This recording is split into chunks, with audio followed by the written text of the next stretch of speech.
I have gotten people from point A to point B where it's utterly impossible. I have figured out how to actually round off a love triangle in a way that makes sense.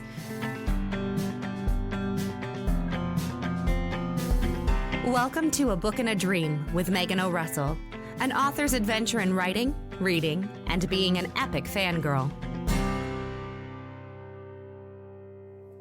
Hello, my name is Megan O'Russell, and welcome to episode 42 of A Book and a Dream.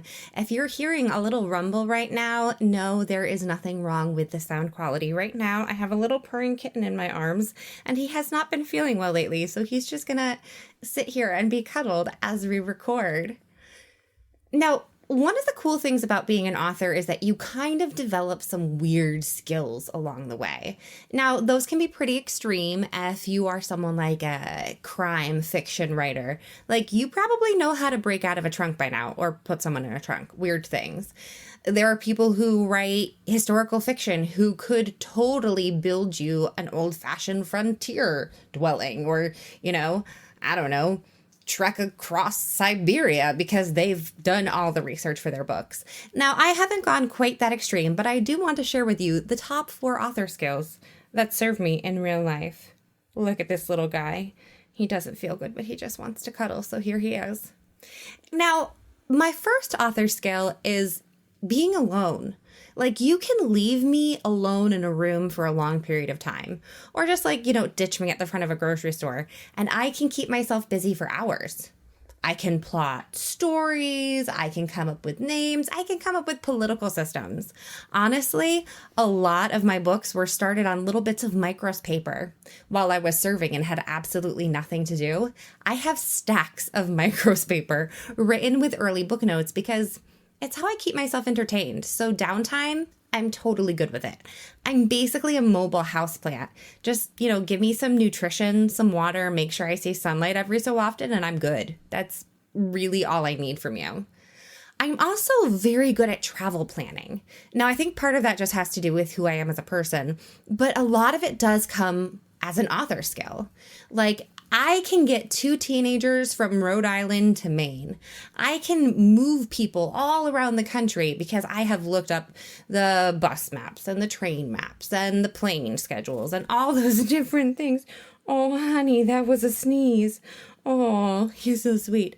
I have looked up all those different things. I've also looked up, how long it takes horses and carts to go, and also hiked mountains to see how hard they would get up. So I'm really good at estimating how long it's going to take to get somewhere and how unpleasant the journey is going to be because I have spent so much time researching those things. Author skill number 3, I am very good at writing emails.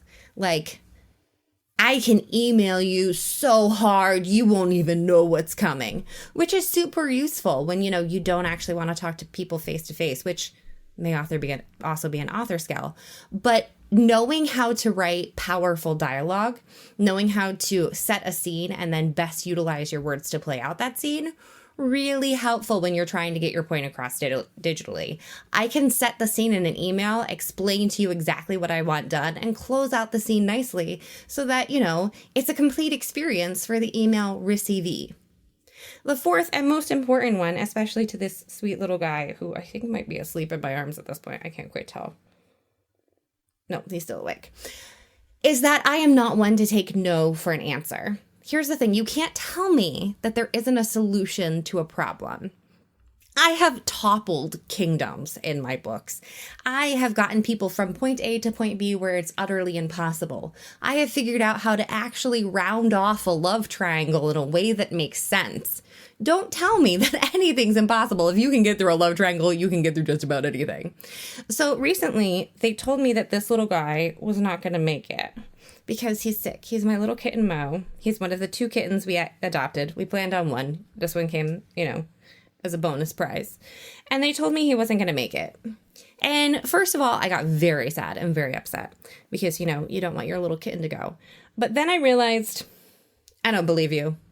I don't believe you at all. This isn't Aragon. I'm not backed into a corner where I have to deal with quantum mechanics in order to save a fantasy storyline. No, there's a way out of this. And you know what? There was. So sometimes you have to use your author skills and decide, no, I will not take this is impossible from you. I will figure it out. And we have figured it out. So if anyone, hi little guy. If anyone ever tells you that there is no hope for a kitten with FIP or FIP, shoot me an email. Also, if your health insurance ever says that they're not going to pay for your medical tests, there's a lovely little thing called MD Save. This is my week of not taking no for an answer, of telling people I will find alternate resources if you don't want to help me. So for medical needs, look up MD Save or GoodRx if you're in America, because, sometimes our healthcare system leaves things to be desired. And if you're having a problem with your pet, reach out on social media. There are things that veterinarians won't tell you because they are protecting themselves. So it took author skills and a lot of digging into weird things to figure out how to help this little dude. But now he is here, sleeping in my arms because of those author skills. So it's easy to take jobs like being a writer, being a performer, being in any field in the arts and be like, but I have no practical skills for all the work in the arts I've done. It's not true. Being a performer teaches you to work as a team. It teaches you to think outside the box. It teaches you to communicate, which is a huge thing that a lot of people can't do. Being an author teaches you so many skills, new skills with every book you read.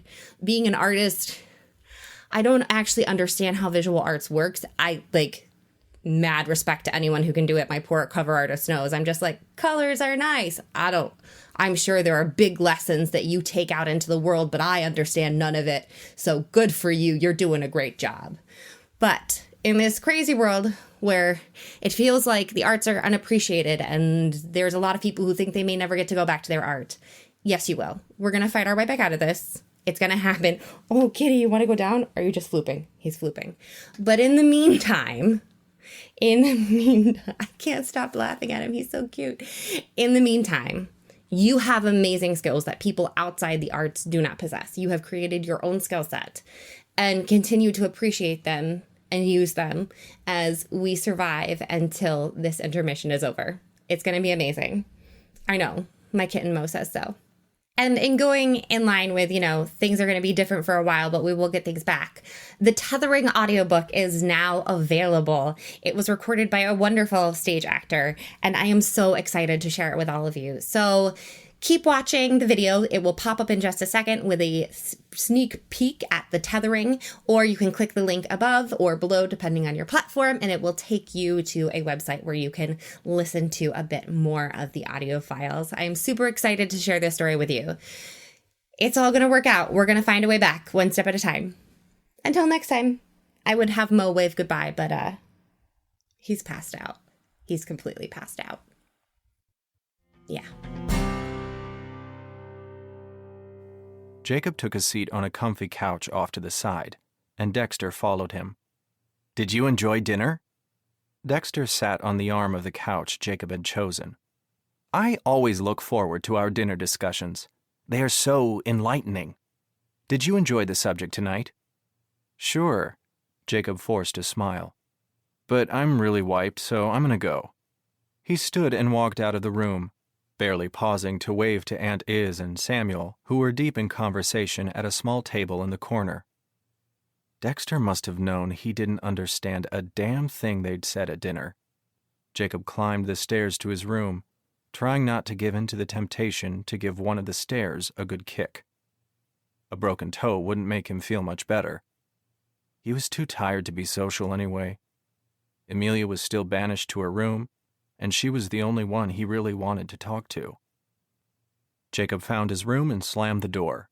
He winced at the sound, hoping no one downstairs had heard. Jacob tried lying on his bed, but he couldn't seem to breathe. This was too much, far too much to deal with in one day.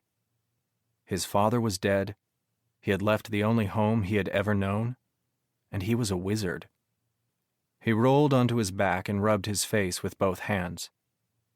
Amelia was back. She was a witch. She had come back because he was a wizard. He knew he should be grieving. He should be scared. He had essentially dropped out of high school. He didn't know when he would be going back to Fairfield High. Or if. Jacob pressed the heels of his hands hard into his eyes. He needed air. High school dropout, orphan, incompetent wizard. Jacob's bedroom windows were open, wafting in the cool evening breeze. He followed the fresh air to the window and squeezed himself through onto the slanting shingles of the roof.